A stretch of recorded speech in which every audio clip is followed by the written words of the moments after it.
by the applicant, and there are several major differences between these previous applications and the one we are looking at today.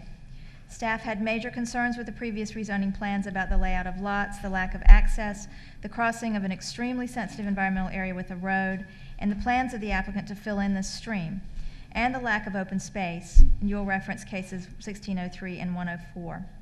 The present applicant presents a plan that addresses all of staff's previous concerns. In addition, it includes an area that is already zoned RS40 and could be developed without this rezoning. A portion of the RS40 section will be developed in accordance with RS40 allowances, but the more environmentally sensitive section is being proposed to be rezoned to OSRD. This takes into account stated objectives in the town's long-range plan of preservation and protection of environmentally sensitive areas. The design of this proposal is substantially different from the previous application as well. The previous access issues of too many home sites on one entrance are not present, as the proposal does not include an extension of Windspray Drive. The proposal is accessed at two locations. The first is by extending Squirrel Chase Drive, which presently contains only 14 lots that are accessed from this road, and the second is at an additional point north of Squirrel Chase Drive directly onto Lake Brant Road. Lots and new roads are laid out in accordance with topography and in the location of good soils that exist for building lots and roads.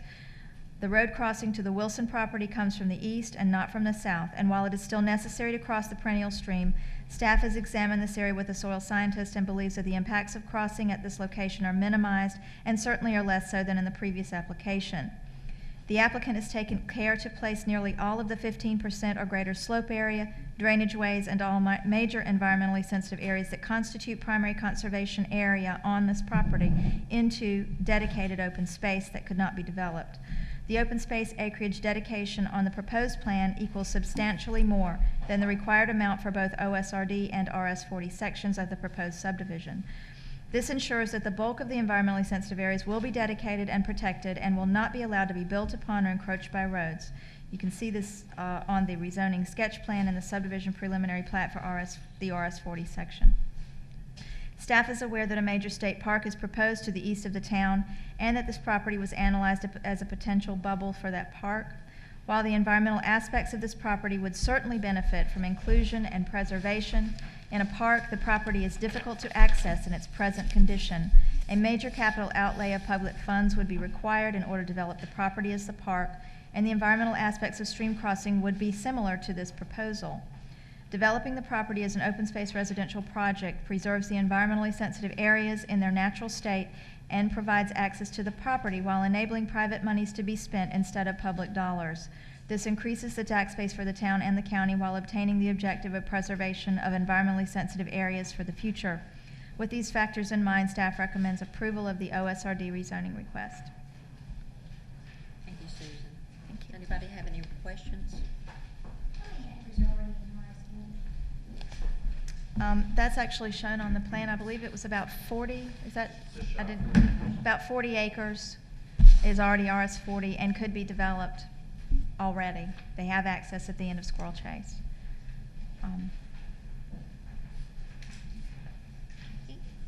Is that it? All right. Is there anyone to speak in favor of the rezoning? I didn't actually state that the zoning board recommended approval. Oh, thank you, Susan. Was that unanimous? Mm-hmm. Was it unanimous or was it? It was unanimous. I believe it was unanimous. It was, yeah, it was unanimous. I'm sorry. Two of the zoning board members excused themselves and two alternates said unanimous. Paul Milam, 5920 Khaki Place in Summerfield. With the council's permission, I'd like to use this as a reference because it really kind of gives a real good definitive view of the site itself, if it's okay with you all. Be fine.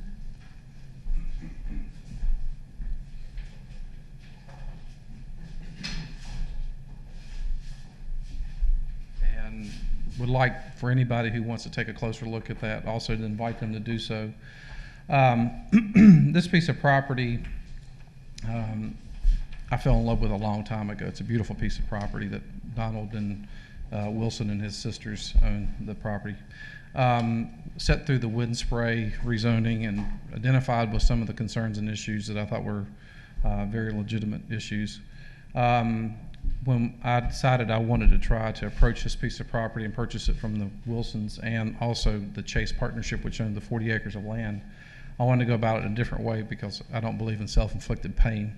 But anyway, the main reason for the entrance off of Lake Brant Road there was to avoid a disruption of the existing squirrel chase neighborhood. Even though that wasn't, necessary from a right-of-way standpoint, I felt that was best for everybody to avoid the liability of construction traffic, and in addition to that, give that access, a secondary access out of the property as well.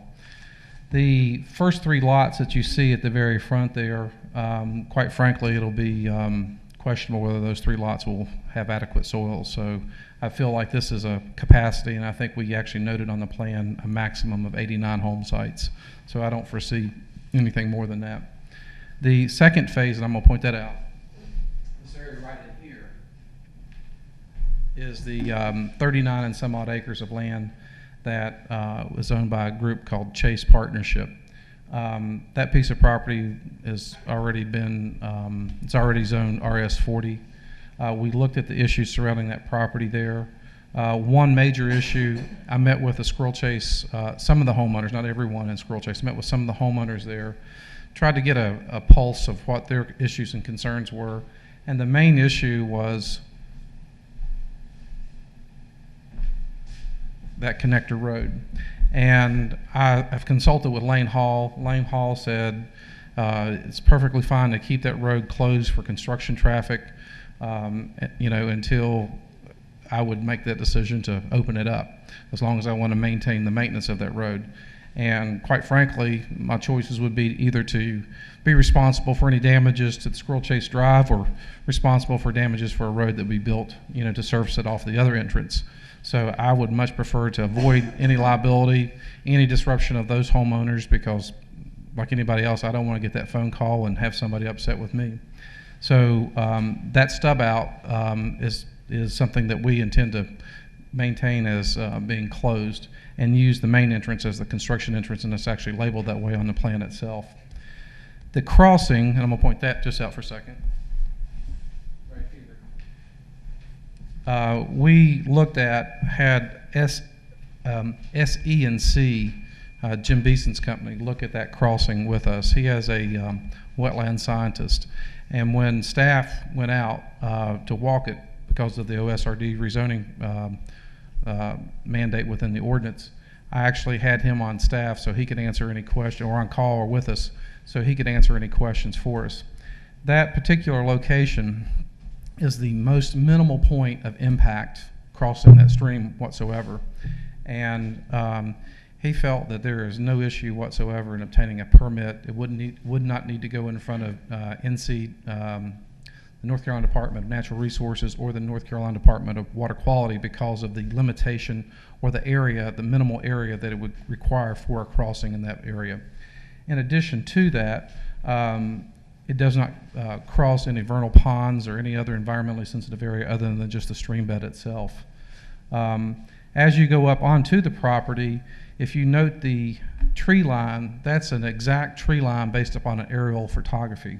So what we tried to do is, minimize any impacts to the woodlands, because on the perimeter we have some substantial wooded forest areas. Take advantage of the open area that was already there, and quite frankly, there is very little, I won't say there won't be any, but very little trees that would actually be cut on that site, which is the 157 acres in itself.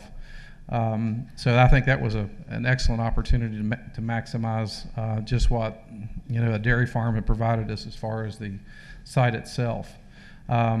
We pulled the lots back off of the lake, the little pond area there. I knew that was a concern previously, just from an environmental standpoint. Also met with the Doggett family, which owns property on 2 sides of the property, if I'm not mistaken. We initially had a stub that was coming out here.